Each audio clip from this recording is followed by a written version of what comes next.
Bonjour à toi et bienvenue dans le podcast Les Sentiers du Possible. Je suis Alexandra Ridou, coach certifiée et fondatrice de Randose, pour t'accompagner à cheminer vers une vie pleine de sens et d'impact. Chaque lundi, je te partage mes réflexions et outils pour t'aider à atteindre les sommets de ton épanouissement. Et les mercredis, je te laisse découvrir une interview inspirante d'invités qui vivent la vie qui leur correspond vraiment. Ah, et j'ai oublié, je t'invite à écouter chaque épisode en marchant. Les neurosciences l'ont démontré, marcher te permet de prendre plus de recul, de développer ta créativité et ainsi prendre les meilleures décisions pour vivre la vie qui te fait vibrer. Hello Benjamin, je suis ravie de t'avoir sur le podcast Les Sentiers du Possible. Bienvenue à toi, comment tu vas? Ben écoute, merci beaucoup. Je suis super content que tu m'aies invité. Merci. Et je suis en pleine forme, donc tu m'attrapes un bon jour. Ah, trop cool. De la pêche. Alors, Benjamin Nerial, pour ceux qui ne te connaissent pas, qu'est-ce que tu fais dans la vie et quel est un peu ton parcours dans les grandes lignes? Alors moi, j'ai beaucoup été hypnopraticien et formateur en hypnothérapie. Et depuis 2 ans, j'ai un programme d'accompagnement qui s'appelle Ose et Brille. Et finalement, j'aide les artistes et les praticiens dans le bien-être à développer leur visibilité, à oser en fait assumer ce qu'ils font, assumer qui ils sont et du coup bah prendre leur place sur les réseaux, sur scène, créer des ateliers, parler de ce qu'ils font. Donc je suis vraiment un quoi coach, mentor sur la notion de dépasser la peur de l'exposition. C'est un peu ça ma tagline entre guillemets. Trop cool parce que dans ce podcast là, on parle énormément de quête de sens et pour moi, tu peux pas avoir une vie pleine de sens si tu n'oses pas t'affirmer, si tu n'oses pas être pleinement toi-même. C'est quoi d'ailleurs pour toi du coup une vie pleine de sens? Ah, une vie pleine de sens. Ah, quelle bonne question. Parce que des fois, je me dis, pour pas te mentir, quand je réfléchis au fonctionnement de l'univers, du monde et tout, je me dis, de toute façon, ça n'a pas de sens. Mais ça me rassure. Alors, du coup, je prends le contre-pied. Mais sinon, une vie pleine de sens, c'est effectivement, pour moi, c'est une vie où tu vas contribuer dans le monde. Tu vois, j'ai toujours été un peu celui qui aime aider les autres, celui sur qui tu peux pleurer sur son épaule. Tu vas contribuer et tu vas apporter quelque chose au monde et le monde va te faire sentir que trop bien en fait, tu vois. Alors, soit si tu es un artiste et que tu vas écouter ton âme d'artiste et te réaliser, puis les gens ils vont aimer tes œuvres, ça va leur faire du bien. Donc ça, c'est une vie pleine de sens. Hier, j'ai écouté un documentaire sur Mylène Farmer, par exemple. Et puis, dans le documentaire, il y a des gens qui disent, bah, moi, ces chansons, elles m'ont sauvé la vie. Bah, je me dis, la vie de Mylène Farmer, elle a du sens. C'est une Ouais. artiste originale, décalée, atypique, dure à qualifier. Et puis, elle fait des œuvres et ça touche l'âme des gens. Donc ça, c'est un exemple, en fait, pour moi, d'une vie pleine de sens. Et bah, à contrario, des vies qui n'ont pas de sens, c'est vraiment quand on est obligé de se suradapter à des situations et à des éducations aussi, à des conditionnements qui sont pas ce pour quoi on est fait. Ouais, je dirais ça, tiens. Ça te Et parle? ouais, ça me parle totalement et je rebondis. Il y a des moments justement où tu as eu l'impression d'être en suradaptation, de manquer de sens et de ne pas peut-être t'affirmer. Bah, alors totalement parce que moi dans mon parcours, bon, je t'ai dit j'avais fait hypnopraticien pendant des années, formateur, mais avant ça je travaillais dans le monde du cheval. Et moi j'avais la passion, mon petit poney, tu vois. Les posters, j'aimais les animaux, j'aimais être au contact, j'aimais leur odeur, j'aimais les voir, ça me fascinait, j'aimais communiquer avec eux. Et puis j'ai travaillé dans la filière cheval. J'ai été comportementaliste équin, j'ai aidé plein de chevaux avec des problèmes de comportement, à dépasser leurs peurs et tout ça. Et à un moment donné, je ne trouvais plus de sens à contribuer à cette filière qui, au final, au bout, c'était que performance, course et argent, gloire et argent, ego et thune, et avec beaucoup de brutalité autour. Donc même si moi j'apportais ma petite patte de un peu de compréhension sur le fonctionnement de l'animal, sa psychologie, sa fragilité, la progression, enfin plein de choses qui me passionnent. Et en plus, je me faisais mal physiquement, donc suradaptation totale parce que beaucoup de travail, des heures, des chutes.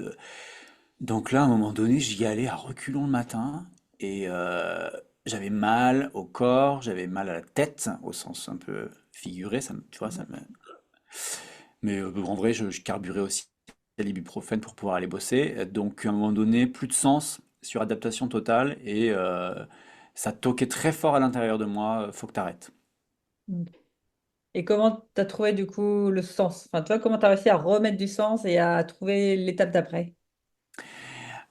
Alors, j'ai toujours fonctionné un peu avec des passions, donc en fait des centres d'intérêt, et c'est vrai que la transition, c'était que comme j'étais dans une période avec énormément de stress, énormément de difficultés, bah, je lisais des petits bouquins de psychologie, de gestion du stress, d'auto-hypnose, et puis j'ai eu envie, pour moi c'est un mot tellement important, c'est même pas élaborer une stratégie, qu'est-ce que je vais faire de ma vie plus tard, c'est j'ai eu envie de me former, j'ai eu envie d'apprendre, donc pendant mes vacances, avec le peu de sous que j'avais mis de côté, j'allais me former à l'hypnose ericksonienne, tout ce que je trouvais. Et là, ça m'animait, ça me plaisait. J'avais la passion, j'adorais. Et donc, en fait, petit à petit, j'ai pu aussi, parce que bien sûr, quand on a un boulot, ben, on a des prestats, c'est ça qui nous fait vivre. Donc, on me demandait, ah, j'ai un cheval là qui a des problèmes et tout. Donc, je disais, même si je commençais à en avoir un peu marre, je disais, oui, d'accord, je m'en occupe, parce que c'était ma zone de compétence, même si ça me fatiguait. Et jusqu'au jour où, bah, en fait, mes séances d'hypnose, elles ont commencé à bien marcher. Là, j'adorais parce que j'aidais les gens. Ils disaient que ça marchait, ça leur faisait du bien. Et je me souviens le jour où j'ai pu dire la première fois, non, ce cheval, je vais pas aller m'en occuper parce que j'arrête. Et à l'intérieur de moi, c'était une grosse autorisation bah, waouh, tu prends un risque là de stopper ce truc-là pour aller vers l'autre qui me plaisait. Et après, j'ai encore eu un autre chapitre parce que j'ai fait beaucoup d'individuels. Et après, on m'a proposé de faire du groupe, donc de la formation. Et là, je commençais à m'essouffler un petit peu sur l'individuel. J'ai commencé à kiffer le groupe. Et les premiers individuels où j'ai dit non, je comprends plus, j'arrête, j'ai plus de place. J'étais pareil, j'étais vachement content parce que ça suivait un peu ce mouvement de. Je le contrôle pas, hein, ça vient. Je me dis toujours, c'est pas possible d'avoir des chapitres comme ça change. Ça vient de l'intérieur. Par contre, je peux soit l'écouter et dire oui, ok, bah tant pis. Ça, c'est comme, je sais pas comment t'expliquer, mais c'est à l'intérieur de moi, tout d'un coup, il y a un truc qui s'essouffle, tu vois, sur un gros chapitre. Mais c'est pas des chapitres de 6 mois, c'est des chapitres de 7 ans, hein, quand même. Et puis j'ai un autre truc qui s'ouvre et faut que j'y aille, sinon de toute façon ça me lâche pas quoi. Ça me le dit au réveil, ça me le dit au coucher, ça me lâche pas de l'intérieur. Ouais, c'est l'intuition finalement. Tu arrives vraiment à suivre facilement ton intuition. Tu as toujours eu ça? Ou il y a des moments dans ta vie où justement, qu'est-ce qu'elle dit mon intuition? J'en sais rien.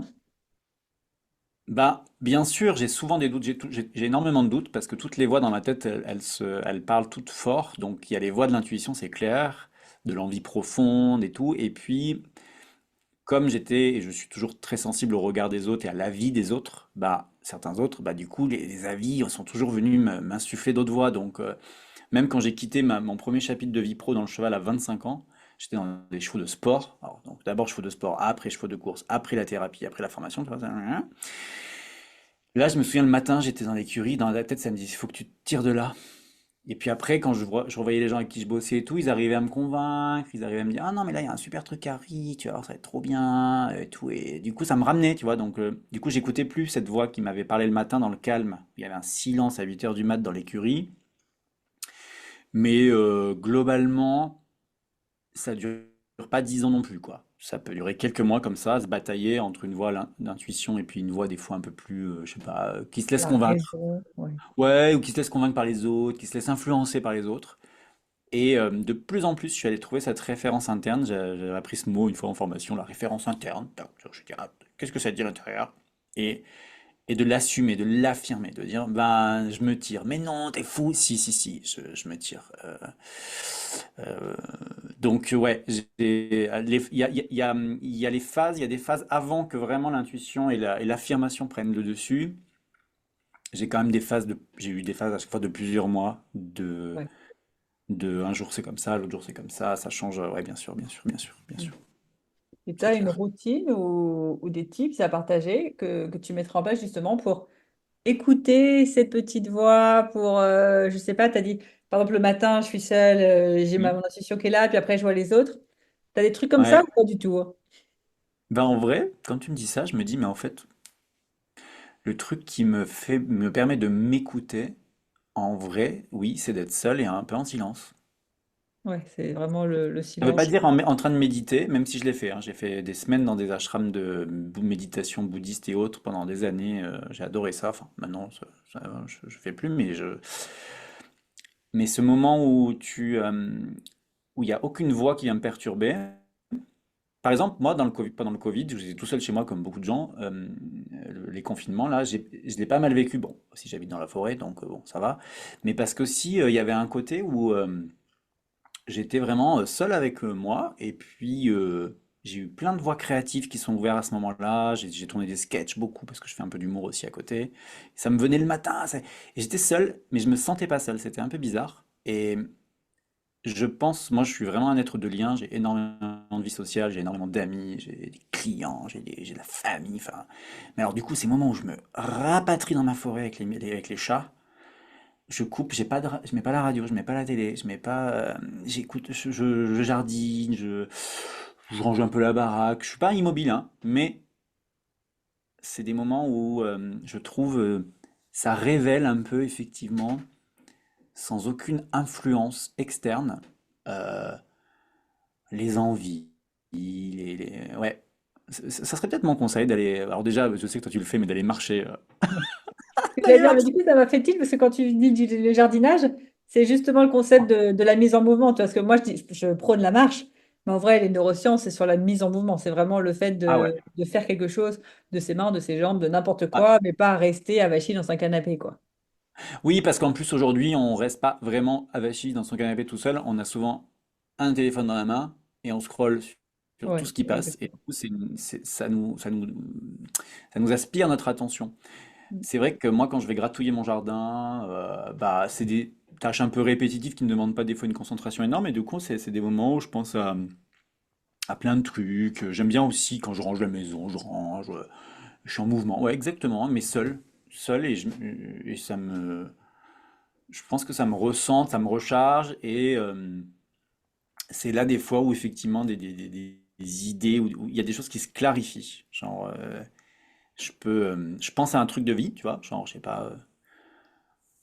Ben, j'ai envie par exemple de rentrer dans un nouvel accompagnement, un nouveau coaching, j'y pense et puis ça revient et je sens à l'intérieur ce que ça fait. Si ça me file le smile, ça me monte mon énergie ou si non, tu vois. Donc c'est des moments comme ça qui m'aident à prendre des décisions. Ouais, c'est top. Et bien sûr des échanges aussi, des échanges avec des personnes choisies, donc des discussions où vraiment il y a un bel échange, c'est-à-dire c'est pas quelqu'un qui vient me bassiner de tous ses avis sur tout, mais plutôt qui m'écoute, des amis, des échanges d'amitié, tout ça, enfin, ouais, Ouais, des personnes où tu peux avoir une vraie discussion, ouais, autant sur le pour que sur le contre, pour exactement, pouvoir vraiment faire un choix en toute exactement. liberté. D'écouter aussi des partages de vie et les défis que rencontrent certains de mes amis qui sont des fois dans les mêmes milieux pro que moi. Et comme ça, tu vois, ça m'apporte beaucoup de haut moulin interne, d'exemples en fait de chemin de vie. En écoutant les récits des autres, je mets des choses en parallèle et je me dis, ah, ça pour moi oui, ça pour moi non. Ah, ou là, ça c'est pas du tout pour ma vision de vie, ça m'intéresse pas. Ou... Ça, c'est des choses aussi qui m'aident, que j'aime beaucoup dans ces moments de. Je sais pas trop grand-chose dans mon planning, ça m'arrive heureusement quelques jours par semaine, par mois, d'avoir des petits coups de fil avec des amis qui sont très riches, c'est clair. Trop bien. Mm. Et j'aimerais parler d'un sujet, tu connais par cœur, le regard des autres. C'est un peu ta spécialité. Il y a quelque chose que j'adore chez toi. C'est Ginette. Ginette, pour ceux qui ne te connaissent pas, c'est le personnage que tu crées et que tu arrives à mettre dans ta communication, un personnage du coup humoristique. Et je connais, à ma connaissance, hein, personne dans le milieu justement professionnel de l'accompagnement, etc., qui arrive à mêler l'humour et le sérieux quand même de ce que tu proposes, etc. Comment tu as fait pour justement faire ce switch, te libérer du regard des autres? Est-ce que encore aujourd'hui, que par moment, tu tournes des trucs de Ginette et tu dis, oh là là, mais qu'est-ce que vous pensez les autres? Ça va pas me décrédibiliser. Quel est un peu voilà, ton cheminement pour mêler cette Ginette que j'adore avec le côté pro que j'adore aussi chez toi? Bah, je vais t'expliquer. En fait, alors au départ, moi j'ai fait ça pour m'amuser, dans mon loisir. Et puis, ça me faisait super rire, ça a fait rire quelques personnes, donc ça a commencé à rencontrer son public. Mais c'était très cloisonné, hein. J'étais vraiment hypno, je faisais des audios pour relaxer les gens sur YouTube, je formais à l'hypnose en plus spirituelle et tout, donc c'était très cloisonné. Et un jour, quand j'ai commencé à vouloir créer mon propre produit, ma propre offre, que je crée, qui vient de mes tripes, que je il y a un coach, Raphaël en plus, alors je peux le citer, qui m'a fait un message, il me dit non mais tu te rends compte de la force marketing que tu as avec ce personnage? Et quand j'ai eu son message, Je l'ai relu plusieurs fois, j'ai pas compris ce qu'il me disait. Il me dit, mais tout le monde veut ça et toi, tu l'as. Pour moi, à ce moment-là, c'était encore quelque chose à part et potentiellement décrédibilisant. Ouais. Donc, ah. Et puis, bah, c'est tout simple. Quand il m'a dit ça, là, j'ai senti, ça m'a fait monter l'énergie. J'étais, ah ouais, mais tu crois? Et du coup, c'est quand je commençais un peu à me former à l'entrepreneuriat, on va dire niveau 2 quoi, de pas juste être freelance, parce qu'au final, j'étais freelance avant, je bossais à mon compte, mais pour d'autres, donc j'avais pas de marketing à faire, quoi que ce soit. J'ai commencé à faire un sketch, j'ai fait un sketch de Ginette qui me faisait un espèce de coaching, parce que Ginette est voyante, chamane et tout, donc elle me faisait une espèce de séance de moi qui commençait l'entrepreneuriat. Et en fait, je me parodiais moi, parce que vraiment je comprenais rien en plus à tout ce que j'apprenais au début, et du coup Ginette, elle en appuie là-dessus, et ce sketch a fait énormément rire tout cet écosystème de coaching dans lequel j'étais rentré. Et ça m'a fait, je me suis fait remarquer, parce qu'au départ, j'étais hyper discret dans mon coin, je comprenais rien, j'étais, tout leur vocabulaire et tout. Mais bon, j'essaie quand même de suivre le cours, entre guillemets, l'enseignement, hein. Et quand je vois que ça les a fait tous, enfin, il y a une journée en présentiel où tout le monde me parlait que de ça, je me suis dit, non, mais c'est vrai que. Et en plus, moi, j'ai fait quand même un spectacle, que j'ai joué plusieurs fois, je sais qu'elle rencontre son public, donc il y a un potentiel comique dans ce personnage qui fait du bien, donc maintenant, je m'en sers carrément dans les pubs. Ouais. Même dans la pub, cet homme aussi, mon bras droit marketing, qui adore aussi, qui me dit, il me crée les campagnes, et puis il me dit, ouais, si, j'ai mis des sketchs et tout, là, c'est trop bon. Donc maintenant, c'est vraiment venu de là, en fait, de quelqu'un, un regard extérieur hyper bienveillant, hyper pro, qui m'a dit, ben, serre-toi-en, et puis, c'est vrai que ça fait moi, ça me fait rire, ça fait rire les gens, et comme dans mon accompagnement, il y a quelque chose en lien avec l'audace, se libérer du regard des autres, oser briller, oser assumer différentes parts de soi, que ça plaise, que ça déplaise, qu'on trouve ça ridicule, qu'on trouve ça génial. Bah, je trouve que maintenant il y a une cohérence, c'est bon. Ah Ça ouais, a pris non, quelques mais mois et c'est bon. tu montres l'exemple, mais c'est génial, honnêtement. On donnera ton compte Insta à la fin, mais allez voir les sketchs de Ginette. Ils sont très, très drôles. Et justement, aujourd'hui, est-ce que tu arrives totalement à te libérer du regard des autres ou est-ce que tu l'as encore? Et est-ce que tu penses que on peut un jour, justement, se libérer totalement du regard des autres? Alors, du coup, il y a trois questions. Alors, bon, alors Ouais, la pardon. première, est-ce que moi je suis totalement libéré? Non, évidemment que non, parce que justement, j'ai creusé un peu cette question beaucoup plus fort, c'est-à-dire du coup de quels autres? Ouais. Donc, parce que c'est vraiment la question au final, c'est quels autres dans notre tête, critique intérieure, critique extérieure, regard qui motive, regard qui rabaisse, regards familiaux, regard imaginaire sociétal, tu vois. C'est clair que j'assume mille fois plus tout ce que je suis, tout ce que je fais, mais je peux avoir des petits points. En fait, le signe quand on sent que le regard des autres est impactant, c'est par exemple quand on commence à ressentir un petit peu de honte. C'est vraiment le sentiment. Et il peut encore y avoir des sujets, tout d'un coup, en plus, où il y a quelque chose que je fais qui marche pas, ou je sais pas, ou quelqu'un. C'est très rare, mais des fois, même dans les commentaires que je reçois sous des pubs, des commentaires un peu négatifs que, comme on peut avoir quand on fait de la pub, souvent ils me font rien, mais de temps en temps ils me piquent un peu. Euh, et je pense, c'est fou parce que ce message, c'est vrai que c'est le titre d'un de mes petits programmes, Se libérer du regard de l'autre, mais derrière, c'est vraiment.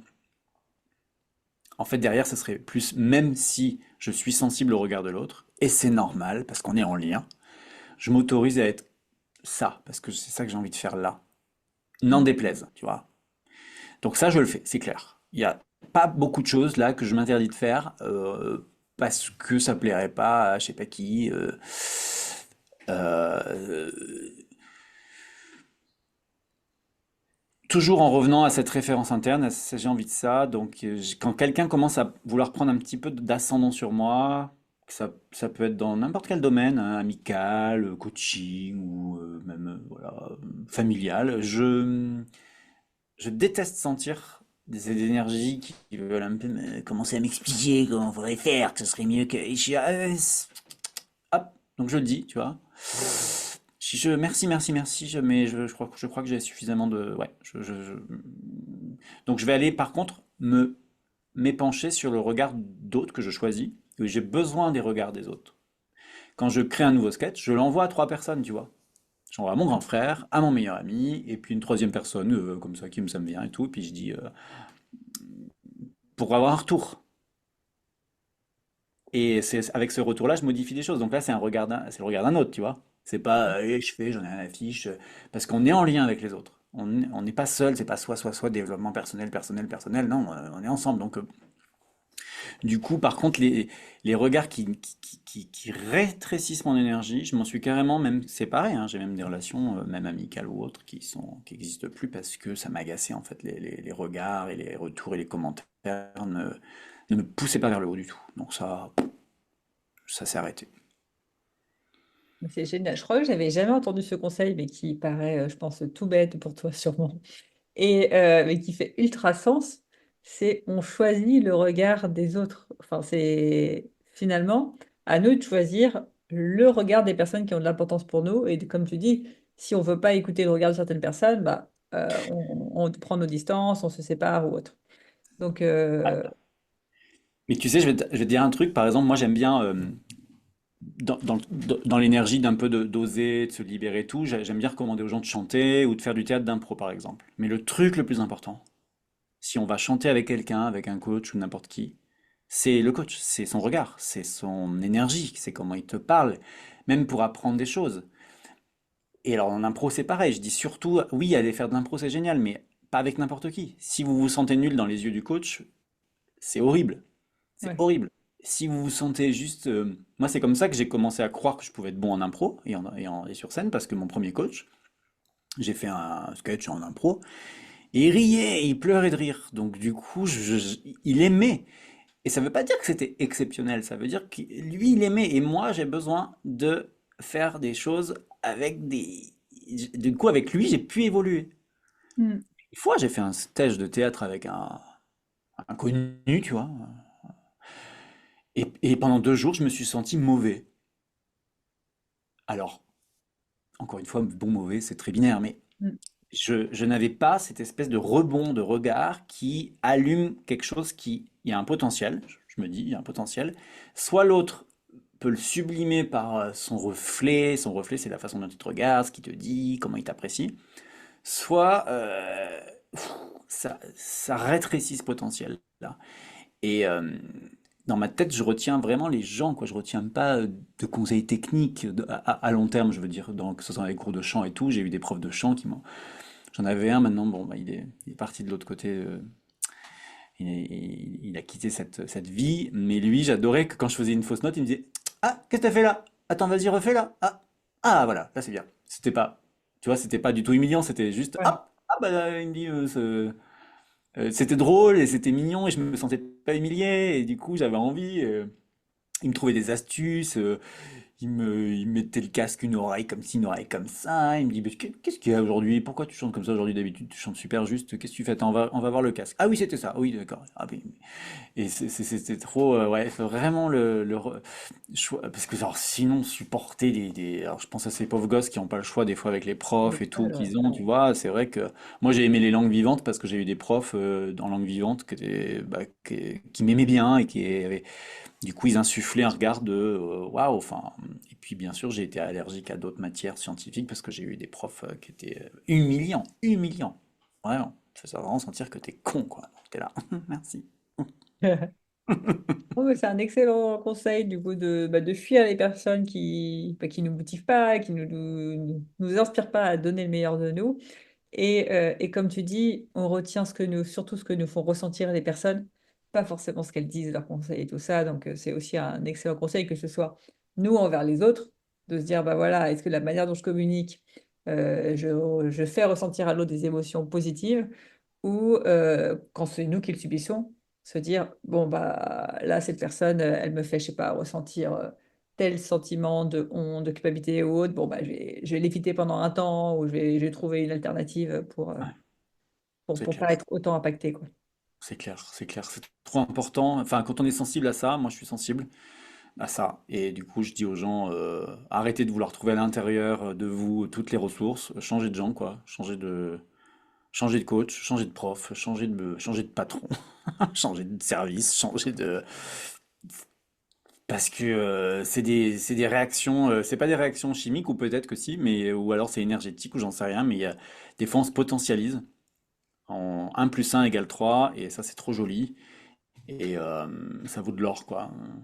La personne où tu te sens bien avec, quoi. Moi, je sais que pour l'humour, hein, attention, hein, c'était compliqué parce que pour vivre ce lâcher-prise qui était très improvisé, il fallait que la personne qui filme, j'ai un pote, il rit derrière sa caméra quand il me filme et ça me rend encore plus, ça me donne encore Ouais, plus ça te envie pousse vers le haut, ouais. Mm. Ouais, alors que si c'est neutre, bon, j'ai déjà eu une fois, c'est neutre, bon, il faut vraiment trouver là pour le coup à l'intérieur de soi. Et puis, ben, pareil après avec les publics, il faut aller vers un public qui est, qui est sensible à ce genre d'humour, parce que sinon, du coup, si je vais vers un public qui déteste cet humour-là, si t'es chanteur d'opéra et que tu vas faire un concert avec des gens qui aiment que le rap, tu risques de te sentir un peu nul, quoi, tu vois. Faut Ouais. trouver aussi le public qui sait apprécier qui tu es, ce que tu fais, Mm. Non, vice-versa. c'est ultra intéressant ce que tu dis parce qu'aujourd'hui, c'est quand même la mode du développement personnel. On travaille sur soi avant tout. Un peu, il faut pas chercher de l'aide de l'extérieur, il faut le travailler sur soi. Mais tu as raison, en fait, le plus simple, parce que travailler sur soi, ça prend du temps quand même. Tu vois. Quand on est hypersensible, déjà, tu vas pas du jour au lendemain stopper ta sensibilité. Le plus simple dans un premier temps, déjà, c'est changer son environnement.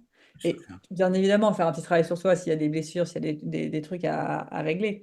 Mais ne pas attendre un an de travailler sur soi pour commencer à changer les choses alors qu'on peut déjà changer son environnement et changer énormément.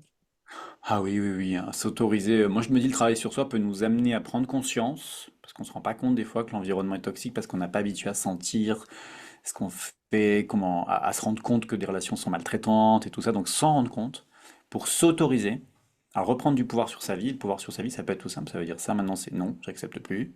Je veux plus de gens comme ça autour de moi.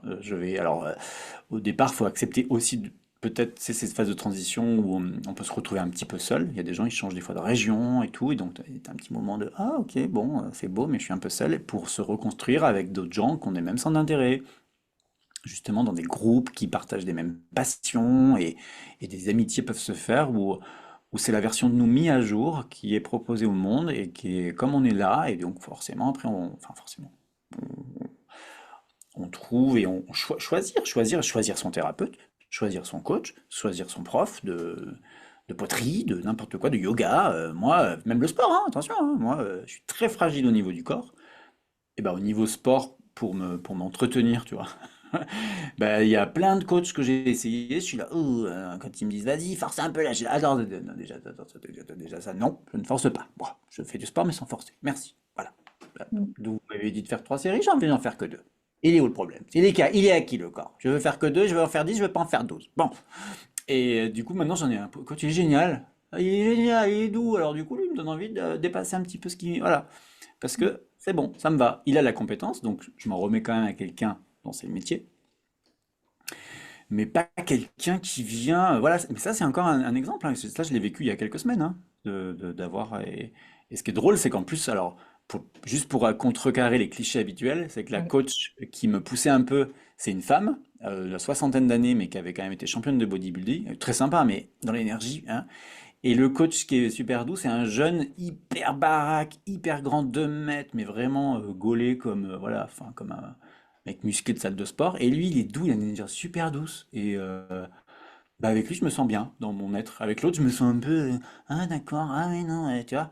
Mm. Et se sentir à l'aise, se sentir. Et du coup, ça donne envie, ça ouvre. Moi, j'ai besoin vraiment de ça. Et je choisis les. Ah oui, ça c'est clair et net. Tant que c'est pas la bonne personne, c'est non. Ah, c'est trop bien. Trop bien. Mais du coup, si je résume, pour se libérer du regard des autres, tu nous as donné deux conseils pépites. Le premier, on choisit les autres, justement. Comme ça Ah ouais, évite ouais. de subir le regard des autres qu'on ne veut pas. Et le deuxième, bah, on change son environnement s'il ne nous correspond pas. Ce serait Ouais. quoi, tu aurais un troisième conseil comme ça à nous partager pour ceux qui cherchent justement à se libérer du regard des autres et à s'affirmer? Ah oui. euh, En fait, peut-être que. Alors, ouais, alors, est-ce que je pourrais le résumer vraiment d'une phrase? Mais en fait, quand on n'arrive pas à s'affirmer, bon, en un, faut s'écouter, vraiment, écouter ce que ça dit dedans. Après, du coup, si à un moment donné quelque chose ne nous convient pas, il y a le oser dire non, tu vois, oser dire ça, c'est pas pour moi. Et du coup, ça fait peur. J'ai beaucoup de gens qui se suradaptent. Ouais. Donc, mon conseil, c'est de se rendre compte que cette peur, c'est souvent une peur psychologique, que c'est pas si dangereux. Donc c'est un peu de se dire, ok, j'y vais, mais j'ai peur. Faut pas, ne croyez pas que vous n'aurez plus peur. Là, la peur. Et puis tant mieux, ça nous protège de plein de choses, mais c'est comme ça. Non, non. À part quelques psychopathes qui n'ont jamais peur, sinon les gens normaux et sensibles ont peur et c'est OK. Donc, mais c'est même si vous avez peur, d'oser parce que en osant dire non à l'autre, vous dites oui à vous. Voilà, ça c'est une phrase qui m'a beaucoup aidé dans ma vie. Donc, ce sera cette petite. Vous dites oui à vous et du coup, bah, vous séparez peut-être de quelque chose, mais vous respectez à ce moment-là. Donc, en disant non à l'autre à des moments pour poser ses limites, vous dites oui à vous. Ça, vraiment, vraiment, cette phrase, elle est géniale. Ce serait peut-être ça mon conseil. Pour apprivoiser un peu cette peur. Après, bien sûr, si la peur elle est viscérale, paralysante et tout, là pour le coup, il y a des petites techniques d'hypnose ou de FT, trouver voilà, quelqu'un qui nous accompagne pour dépasser, parce qu'il y a des gens qui sont quand même dans des situations malheureusement professionnelles ou familiales où c'est pas si simple que de dire ah bah j'ai qu'à changer d'environnement. Ouais. Bon, des fois, il faut vraiment s'entourer de ressources humaines, sociales aussi parfois, pour pouvoir mettre en place des choses et se libérer de, de situations qui peuvent être des fois très très malsaines et très toxiques pour nous. Mm. Ouais, par moment, la volonté ne fait pas tout pour Ouais, aider à sortir vraiment tu ouais, parles de relations toxiques, tu vois, mais sortir de relations toxiques, je suis d'accord avec toi. Ne pas hésiter à se faire accompagner, à des associations, voilà. Essayer de s'ouvrir pour être moins seul, en tout cas, même si on peut ouais, pas changer les personnes autour de nous, on peut en ajouter de nouvelles. C'est la bonne ouais. nouvelle. Et puis bien discerner les peurs psychologiques les monstres qui n'existent pas, des peurs qui nous préviennent vraiment d'un danger. Ouais. Parce que des fois, on a peur de lâcher quelque chose qui est pas bon pour nous, parce qu'on a peur de l'inconnu, et ça, on a tous peur de l'inconnu. Mais des fois, si on met vraiment les choses noir sur blanc, on prend pas beaucoup de risques, en fait. Il y a des gens qui sont déjà autonomes matériellement et qui ont la capacité de, à un moment donné, voilà, changer d'environnement, clairement, professionnel, familial, amical, pour se retrouver eux et se respecter, quoi. C'est clair. Enfin, moi, c'est vrai que j'ai fait ça dans ma vie, et bon, après. J'ai pas les clés du destin de tout le monde, attention, hein, tu vois, faut mettre des pincettes, mais je, ça m'a toujours porté chance. Donc, bon. Non, mais c'est noté. C'est d'excellents conseils pour ceux qui nous écoutent. En tout cas, moi j'adhère à fond à ces conseils. L'épisode va bientôt toucher à sa fin. Chaque épisode se termine par une question de coaching à écouter en marchant et à réfléchir en marchant.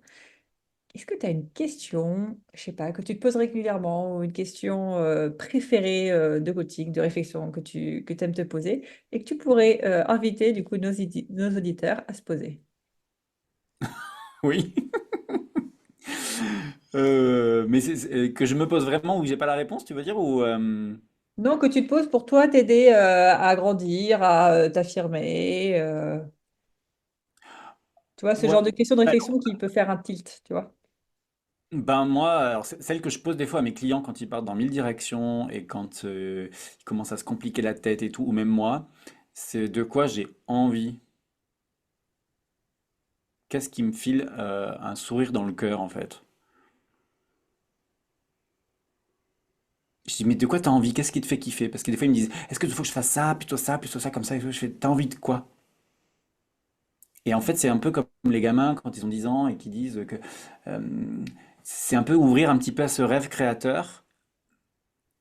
Enfin, c'est bizarre ce terme, mais c'est imagine un peu. Du coup, imagine, se Ouais. projeter. Moi, j'ai beaucoup travaillé avec l'hypnose et ça a souvent marché. Tout d'un coup, je sais pas, ouais, j'ai envie de ça et quand j'y pense, ça, ouais, ça me fait envie. Et du coup, ça reste. Parce que des fois, il y a des envies qui passent et hop, hop, hop, hop, hop. Du coup, mais qu'est-ce que t'as? Du coup, j'essaie de demander avec vraiment de l'intensité, mais de quoi t'as vraiment envie? Et des fois, deuxième question très importante, de quoi tu as besoin, du coup? Ouais. Voilà. J'en ai donné deux pour le prix d'une, mais Ouais. je me pose ces questions, moi, exactement, de quoi j'ai envie. J'aime bien quand on me les pose aussi. Ouais. Et après, il peut y avoir des réponses très longues, très élaborées, ou juste j'ai envie de ça. Pourquoi? Parce que j'ai envie. Pourquoi t'aimes le bleu? Parce que c'est beau. Point. Super. Eh ben, écoute, c'est une excellente question à se poser et je suis la première à prôner justement de quoi as-tu envie parce que la société nous met tellement d'injonctions de il faut faire ci, il faut faire ça.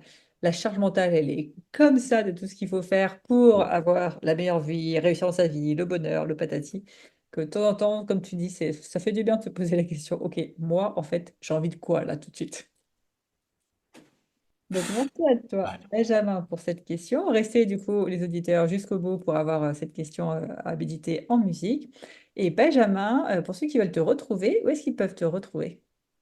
Eh bien, écoutez, si vous aimez Instagram, j'ai un compte Instagram qui s'appelle benjamin.nerial.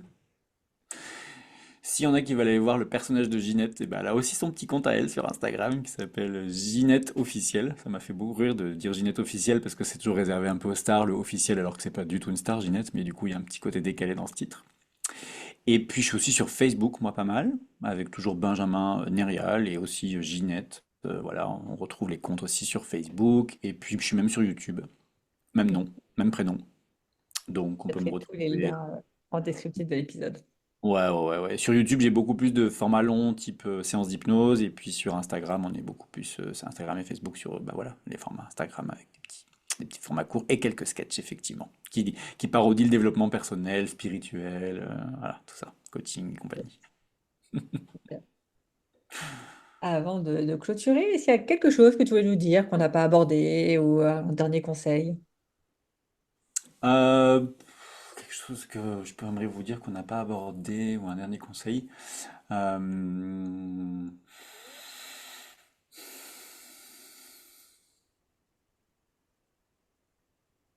Bah, peut-être juste, tu sais, quand on parlait d'environnement, on a beaucoup parlé d'environnement humain, Mm. mais tu vois, là, je regarde par la fenêtre, et effectivement, je suis au milieu des bois, et puis j'ai les chats, et je pense, en termes de vitamine de l'âme, pour tout ça, de pas oublier aussi l'environnement, au-delà même des relations, au-delà de soi, au-delà des autres, bah, de... Ça peut paraître des fois un peu bateau, mais vraiment, bah, ouais, l'importance de regarder des fleurs, de sentir l'odeur du bois après la pluie et puis de caresser les chats ou les bestioles qu'on aime, les chevaux. Bon, bien sûr, moi j'ai bossé avec les chevaux. Je continue une fois par an à animer aussi des stages avec les chevaux de développement personnel et voilà. De trouver des vitamines pour notre âme un peu dans cet environnement, mais plus vaste que juste les gens. Il n'y a pas que les gens. Ouais. Se reconnecter à la nature, à la Ouais, matière. ouais, ouais, ouais, ouais. Exactement. À la cuisine, des fois aussi. Mm. Voilà, ça m'est venu comme ça, paf. Ouais, c'est un excellent conseil. Ça, étant temps, on oublie.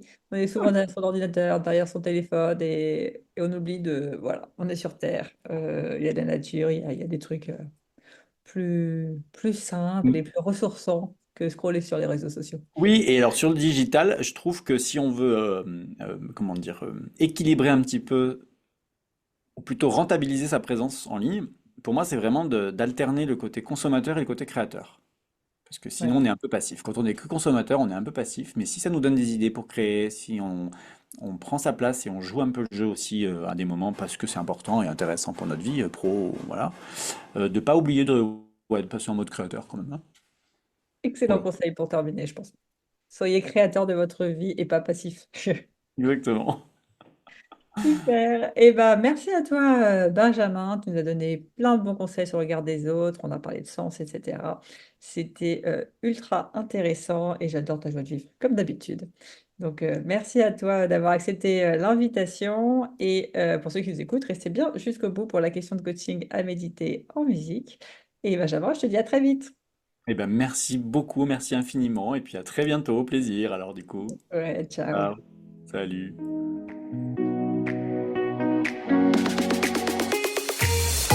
Avant de te plonger dans la question de coaching du jour, pense à rejoindre la plateforme d'exercice en ligne du podcast pour y retrouver les notes d'épisode, les questions de coaching et l'action à réaliser pour cheminer pas à pas vers une vie pleine de sens et d'impact. Le lien est en description de l'épisode. Et bien évidemment, si tu as aimé cet épisode et le concept du podcast, tu peux me le faire savoir en me laissant une belle note ou un joli commentaire sur la plateforme de ton choix. Tu peux aussi partager le podcast à une personne qui peut en avoir besoin. Et c'est parti pour tes 2 minutes de coaching et on se retrouve très vite dans le prochain épisode. Bye bye! Et c'est parti pour ta question de coaching à méditer comme d'habitude en marchant. Et aujourd'hui, c'est donc Benjamin qui te pose cette question. De quoi as-tu envie? Qu'est-ce qui te ferait kiffer?